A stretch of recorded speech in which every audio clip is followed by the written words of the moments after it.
धीर था, वीर था, गंभीर था वो, देशभक्ति से चूर था वो, देश पर मर मिटने वाला प्रचंड साहसी तेजस्वी था वो। उसकी धमनियों में देश हित हिलोरे लेता था। स्वतंत्रता की देवी की वो सदा ही पूजा करता था। आखिर कौन था वो? अरे वो तो अहिरवाल का शेर राव बलबीर बहादुर तुलाराम अहीर था वो, तुलाराम अहीर था वो। जय श्री कृष्ण सभी भाइयों को, मैं ओम यादव स्वागत करता हूं आप सभी लोगों का आज की इस वीडियो में। दोस्तों, इतिहास के पन्नों को पलटने पर हमें इतिहास में अनेकों ऐसे योद्धा, राजा, महाराजा मिलते हैं जिन्होंने भारत माँ की भूमि के साथ गद्दारी की और अंग्रेजों के साथ जा मिले। वहीं उन्हीं इतिहास के पन्नों में ऐसे भी राजा, महाराजा, योद्धाओं का जिक्र मिलता है जिन्होंने मृत्यु को कबूल किया लेकिन अंग्रेजों की गुलामी कभी स्वीकार नहीं की। ऐसे ही योद्धा थे अहिरवाल के राजा, अहिरवाल के नरेश राजा राव तुलाराम सिंह यादव। लेकिन बड़े ही विडंबना की बात है कि इस महान योद्धा के बारे में, इस महान स्वतंत्रता सेनानी के बारे में हमारे देश के ज़्यादा लोग जानते ही नहीं हैं। लोगों को तो छोड़िए, उन्हीं के समुदाय के लोगों को भी उनके बारे में ज़्यादा जानकारी नहीं है। लेकिन राव तुलाराम ऐसी शख्सियत थे जिन्होंने भारत की तरफ से पहले स्वतंत्रता संग्राम में बहुत बड़ी भूमिका निभाई थी।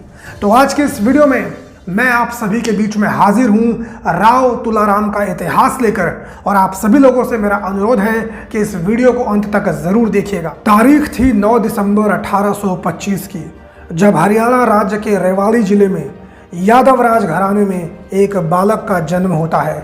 ये बालक कोई और नहीं, राव तुलाराम सिंह यादव थे। इनके पिता का नाम राव पूर्ण सिंह यादव था और इनकी माता का नाम रानी ज्ञान कौर था। राव तुलाराम जी के माता पिता ने तुलाराम जी की शिक्षा और दीक्षा में कोई भी कोर कसर नहीं छोड़ी थी। तुलाराम जी को बचपन से ही अनेकों भाषाओं का ज्ञान था। जैसे वो बचपन से ही हिंदी, उर्दू, फारसी और यहाँ तक कि अंग्रेजी में भी निपुण थे। राजघराने में जन्म होने की वजह से उनको अस्त्र शस्त्र और घुड़सवारी की भी शिक्षा और दीक्षा प्रदान की गई थी। अभी उनकी शिक्षा और दीक्षा समाप्त नहीं हुई थी, उनकी पढ़ाई चल ही रही थी। बाल्य अवस्था ठीक से ख़त्म भी नहीं हुई थी उनकी कि जब वो मात्र 14 वर्ष के थे, मात्र 14 वर्ष की आयु में उनके पिताजी का निधन हो गया और उनके सर से उनका पिता का साया उठ गया। सारे राज्य की जिम्मेदारी उनकी माताजी के कंधों पर आ गई। लेकिन कुछ ही समय के बाद, अधिकारियों के सलाह मशवरा के बाद, पदाधिकारियों के सलाह मशवरा पर राव तुलाराम का राज तिलक कर दिया गया और उनको राजा की गद्दी पर बैठा दिया। इतिहास के पन्नों को खंगालने से ये पता चलता है कि सिर्फ राव तुलाराम ही नहीं बल्कि इनके पूर्वज भी उन्हीं की तरह विद्रोही थे। बताते हैं उनके पूर्वज एवं उनके दादा राव तेज सिंह जी, उनके पास 477 गांव की रियासत हुआ करती थी, जिसे बाद में अंग्रेजों ने उनके दादा राव तेज सिंह से खफा होकर छीन लिया था। और वो इसलिए छीन लिया था क्योंकि उनके दादाजी ने क्षत्रिय धर्म का पालन करते हुए अपने मित्र को दिए वचन का पालन किया था। दरअसल सन 1803 में मराठाओं और अंग्रेजों के बीच में युद्ध हुआ था और मराठाओं ने जितने भी हिंदू राजा थे सबसे सहायता मांगी थी और इसी क्रम में उन्होंने यादव राजघराने से भी सहायता मांगी थी। बाकी राजघराने ने उनकी सहायता करने से मना कर दिया क्योंकि वो कहीं ना कहीं अंग्रेजों के गुलाम बन गए थे, उनके साथ उनकी संधि थी। लेकिन यादव राजघराने ने मराठाओं को वचन दे दिया सहायता करने का, और उसी वचन का पालन करते हुए रेवाड़ी राजघराने ने मराठाओं की मदद की अंग्रेजों के खिलाफ युद्ध में। युद्ध का परिणाम मराठाओं के पक्ष में नहीं हुआ। मराठाओं की इसमें बहुत ही बुरी तरह से हार हुई। हार तो मराठाओं की हुई लेकिन इसका खामियाजा यादव राजघराने को चुकाना पड़ा। अंग्रेज़ों ने यादवों से नाराज़ होकर उनकी रियासत छीन ली और उनको जो भी पावर दे रखी थी वो सारी की सारी पावर भी छीन ली, क्योंकि अंग्रेज़ों को ये बिल्कुल भी मंजूर नहीं था कि कोई उनके साथ गद्दारी करे। या तो उनके साथ आप संधि कर लो या तो आप उनकी गुलामी कर लो। तो इस वजह से रेवाड़ी राजघराने की कुछ रियासतें छिन गई और जब राव तुलाराम जी की रियासत थी तो उनके पास 87 से ज़्यादा गांव की रियासत हुआ करती थी। अब राव तुलाराम के जीवन में वो घड़ी आने वाली थी जिसने उन्हें एक राजा से महान राजा की श्रेणी में लाकर खड़ा कर दिया था, और वो वर्ष था सन 1857 का। अंग्रेज़ों के जुल्म और सितम को सहते सहते भारत की जनता त्राही त्राही करने लगी थी। विद्रोह की सुगबुगाहट होने लगी थी, जिसमें चिंगारी का काम किया मंगल पांडे की फांसी ने। बंगाल में मंगल पांडे ने अंग्रेज़ों के विरुद्ध विद्रोह का बिगुल फूंक दिया था, जिसके बाद अंग्रेजी हुकूमत ने मंगल पांडे को फांसी के तख्ते पर चढ़ा दिया था।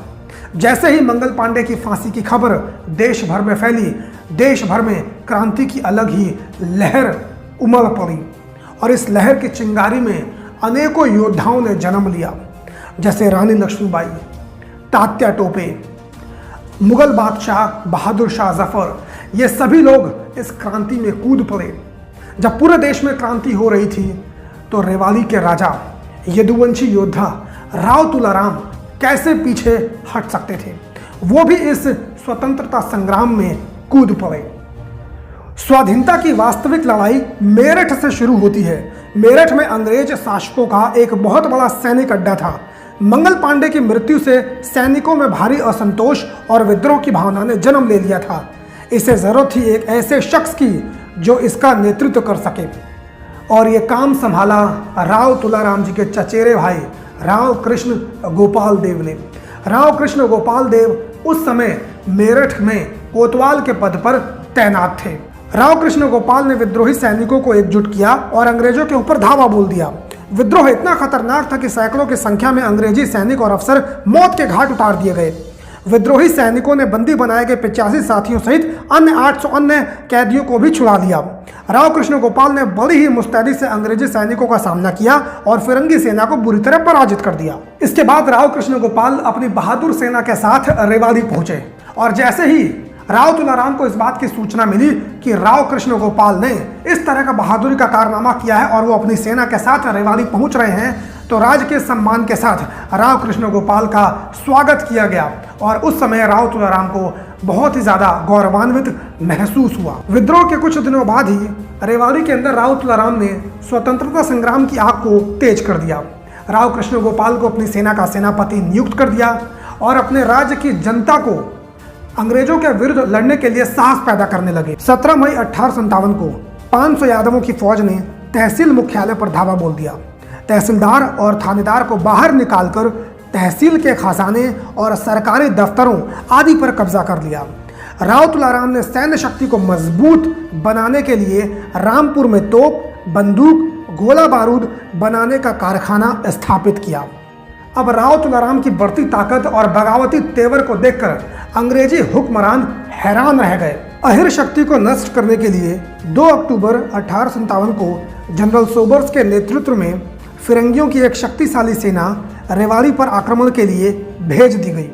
राव तुलाराम को जैसे ही इस बात की सूचना मिली कि अंग्रेजी हुक्मरान उनके ऊपर आक्रमण करने के लिए आ रहे हैं, तो तुरंत रेवाड़ी नरेश राव तुलाराम रेवाड़ी से हट गए और महेंद्रगढ़ की ओर चल दिए।